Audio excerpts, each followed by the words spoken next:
Who would you bet on in a thrilling 2-on-2 basketball showdown? Would you pick the unstoppable duo of prime Michael Jordan and prime Kevin Durant? Or do you have faith in the legendary combination of prime Kobe Bryant and prime LeBron James? To settle this debate, I conducted a sophisticated, data-driven statistical simulation. Each player's performance was evaluated based on their prime years, spanning from age 23 to 33, and they were teamed up together. I'll stick the details on how this works at the end of the video, but let's get ready for the showdown as we reveal the electrifying results. He's on fire. Number 18.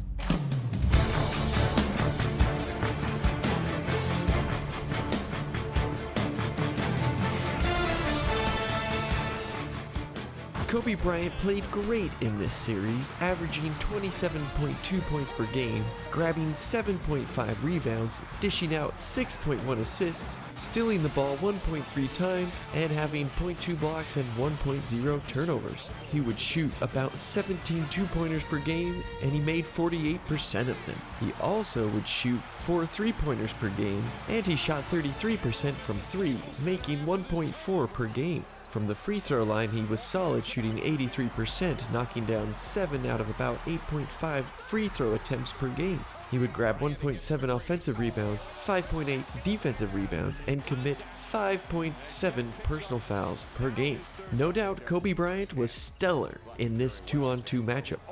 But let's see how his teammate did, LeBron James. LeBron James in this series averaged 26.9 points per game, which is just a little bit less than Kobe Bryant. He did, however, average more rebounds per game at 9.4 and more assists at 6.9. He would steal the ball 1.2 times per game, and he averaged 0.2 blocks and 1.3 turnovers per game. He shot 58% from 2, which is incredible. And from 3, he was on fire as well, shooting 38% from 3.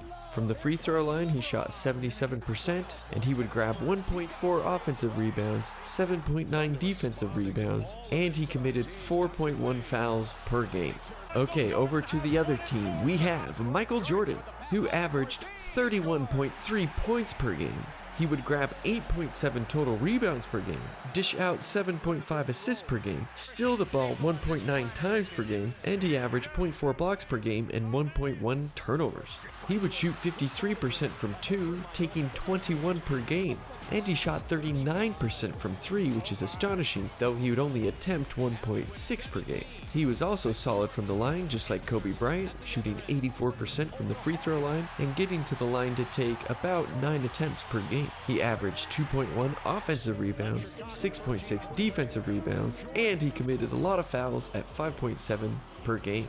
Let's see how his teammate did, Kevin Durant. He averaged 26.2 points per game, which is actually the lowest among the 4. But he had the highest rebounds per game, averaging 10.3, which makes sense because he's the tallest player on the court. He also would dish out 6.9 assists. He averaged 0.9 steals, 0.6 blocks, and 1.2 turnovers. He would shoot 59% from 2 and 40% from 3, making about 2 per game. He was incredible from the free throw line as well, shooting 87%, taking about 6.7 free throws a game, and he would grab 0.83 offensive rebounds and 9.5 defensive rebounds, and commit 4.4 personal fouls per game. Let's take a look at the team stats. Jordan and Durant averaged more points per game at 57.5 versus Bryant and James, who only averaged 54.2. Equally, Jordan and Durant averaged more rebounds, assists, steals, and blocks than Bryant and James. They averaged 18.9 rebounds per game, 14.5 assists, 2.8 steals, and 1.1 blocks, while Bryant and James only averaged 16.9 rebounds, 13.1 assists, 2.5 steals, and 0.4 blocks. Both teams were equal in the turnover margin, averaging 2.3 per game. Jordan and Durant would end up taking more two-pointers per game than Bryant and James. However, Jordan and Durant would end up making more two-pointers per game than Bryant and James. However, Bryant and James would end up making slightly more three-pointers than Jordan and Durant,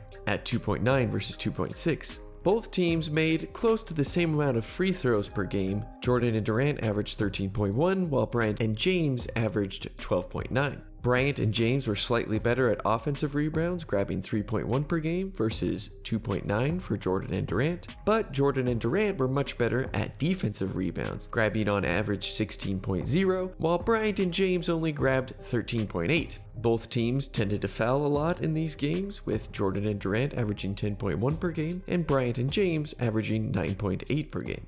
But who won more games? Well, Bryant and James went 38 and 62 in the 100-game series, meaning they had a 38% win percentage and they ranked number 2 out of 2 teams. Of course, that means that Jordan and Durant won 62 games and only lost 38, with a 62% winning percentage and ranking number 1 out of the 2 teams. Now, if you think about it, this actually shows you how close these 2 teams are. It might look like Jordan and Durant dominated, but they really didn't.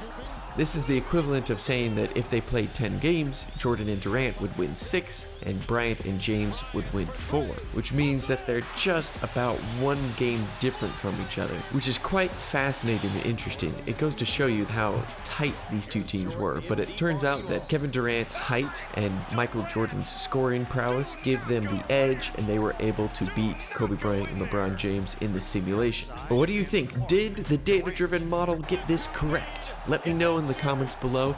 Let's get into how this worked and how we can better understand the value of what it's telling us, and also take a look at the limitations. We built an extraordinary simulation machine that delves into the exciting world of NBA teams using a mix of programming and real-world basketball data. The goal? To offer a close-to-real experience of how 2 teams might perform against each other on the court. The backbone of this innovation is data from basketballreference.com, a detailed database of statistics that we skillfully use to recreate players' unique talents and styles. Picture this. We're diving into the numbers behind legendary players like Michael Jordan. The stats reveal that for every 100 possessions he had, he attempted about 29.8 field goals. And guess what? He made around 52% of those shots. Now, with a dash of Python programming magic, we're able to mimic these moves in a virtual game. Let's break it down. We've got 2 basic choices for each possession, shooting or not shooting. For Jordan, there's a 29.8% chance he'd take a shot. Remember, that's how often he takes a shot per 100 possessions. Likewise, there's a 70.2% chance he'd hold off. If he went for a shot, he'd nail it about 52% of the time. This simple example paints a vivid picture of how our simulation works. But we're not stopping at shooting, oh no. We're taking a deep dive into a treasure trove of statistics, like 2-point and 3-point field goals, how often they draw fouls, their rebounding prowess, their ability to assist, and even how they block opponents' moves. All these details are fed into the computer program for each player, creating a remarkable recreation of their unique skills. Now, here comes the exciting part. We're crafting teams of 5 players each and simulating their face-off on the virtual court. It's like bringing a dream matchup to life. But we'll admit, defense is a bit tricky. You see, basketball is more than just numbers, and defense is one of those challenges where the stats can't capture everything. Yet, despite these hurdles, we've come up with an ingenious solution. We've set a target score of 160 points for each team to reach. This way, we're capturing the ebb and flow of a game without the need for a ticking clock. This score also keeps the stats realistic, as it's totally possible for these teams to score around 40 points in a quarter. Of course, sometimes possessions might stretch on without shots being taken. In these cases, we call it a team turnover, sort of like the 24-second shot clock expiring. It adds a touch of realism to our simulation. And remember the player lineups? We've got that covered too. Using the real minutes each player spent on the court during the regular season, we simulate substitutions just like in real games. Once per quarter, our simulation makes these shifts, keeping things realistic.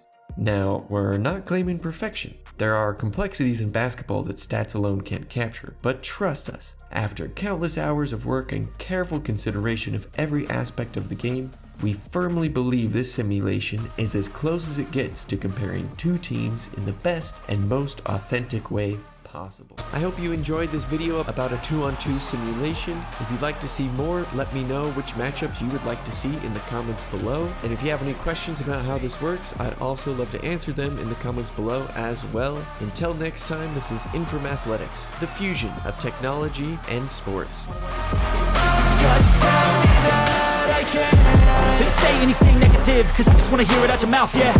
Give me fuel, it's a tool that I use to go ahead and run my mouth, yeah. I take shots, I take loss, I make shots, I miss lots. That's how you get big boss, you get yachts, you swing lots and pop off a big shot. I ain't done chasing, got big dreams, bigger things